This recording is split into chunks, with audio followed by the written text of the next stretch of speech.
So the Yoga Vasishta is essentially a selection of case studies in self-inquiry. And here's another one. Vasishta continued.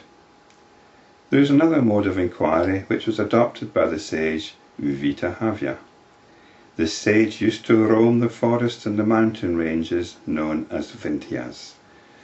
At one stage he became totally disenchanted with the affairs of the world which create delusion, and through the contemplation which is free from all perverse notions and thoughts, he abandoned the world as a worn-out illusion. He entered his hermitage, seated himself in the lotus posture, and remained firm like a mountain peak.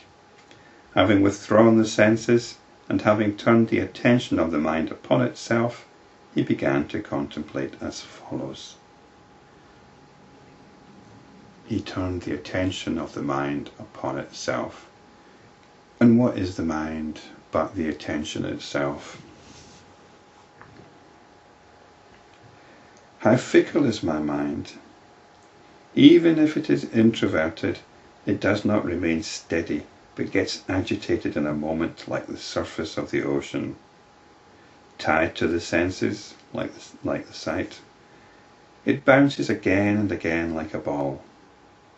Having been nourished by the senses, the mind grasps the very objects it has given up, and like a demented person, it runs after the very things from which it has been restrained. It jumps from one object to the other like a monkey.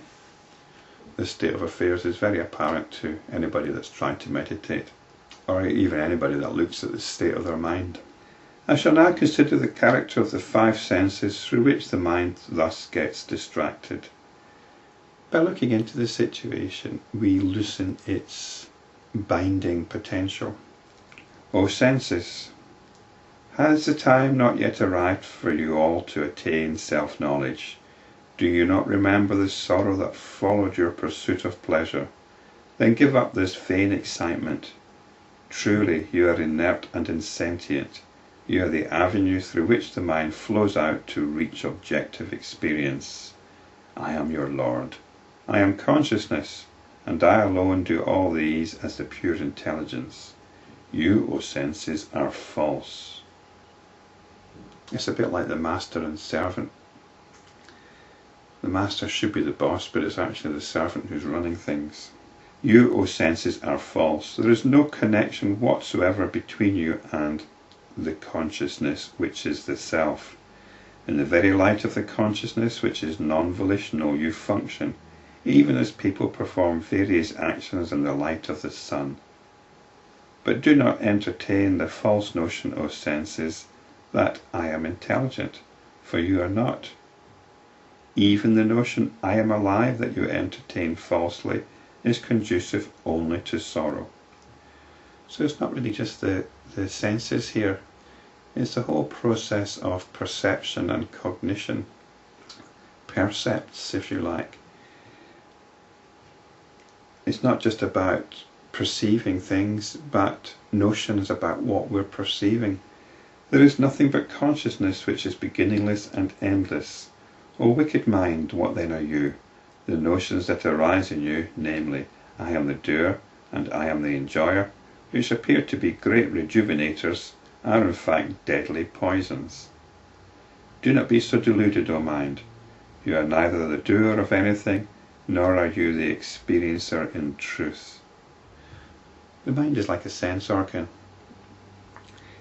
or it's like an appendage, but it somehow claims for itself an immensely exalted status.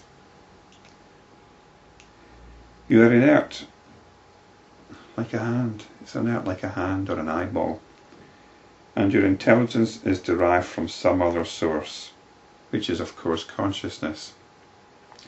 The mind is like the ripple on a pool. That ripple seems to be active, it seems to have direction, it seems to have individuality, but it's nothing but water. It hasn't got any intrinsic reality. It's the water itself which is what's real, which is what supports and does everything. How are pleasures related to you? You yourself do not exist. How do you have relations? If you realize that I am but pure consciousness, then you are indeed the self. Then how does sorrow arise in you when you are the unlimited and unconditioned consciousness? Vitahavya continued to contemplate. O mind, I shall gently bring home to you the truth that you are indeed neither the doer nor the experiencer. You are indeed inert. How can a statue made of stone dance? If your intelligence is entirely dependent upon the infinite consciousness, then may you live long in that realization. However, what is done with the intelligence or the energy of another is considered to be done by the latter.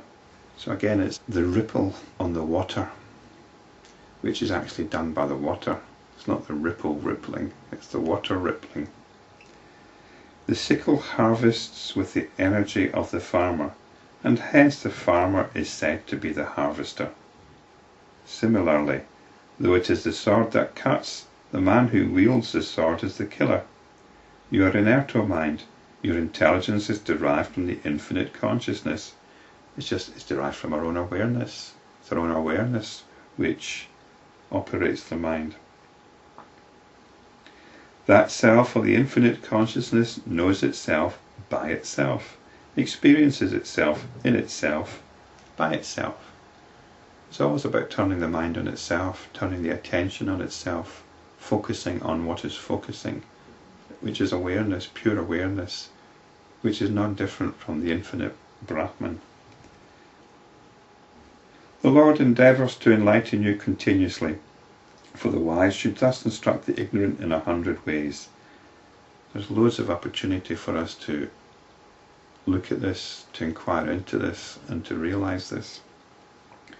The light of the self alone exists as consciousness or intelligence. That itself has come to be known as the mind. If you realize this truth, you will instantly be dissolved. It's simply consciousness operating in a finite mode. Infinite consciousness operating in a finite mode. O fool, when you are in truth the infinite consciousness, why do you grieve? We don't have to worry about losing anything. We hang on to our little pleasures, our little notions about ourselves, but we can let go of it. We can let go of all that. That is omnipresent. That is the all. When you realize it, you become the all. You are not. The body is not. The one infinite consciousness alone exists. And in that homogeneous being, the diverse concepts of I and you appear to exist. It's not really homogeneous, but in a state of equanimity we can regard everything as homogeneous because it's all of the one nature. If you are the self, then the self alone exists, not you. If you are inert but different from the self, then you do not exist either. For the self or the infinite consciousness alone is all. There is naught else. There is no possibility for the existence of a third thing apart from the consciousness and the inert substance. There's not even the inert substance, is there?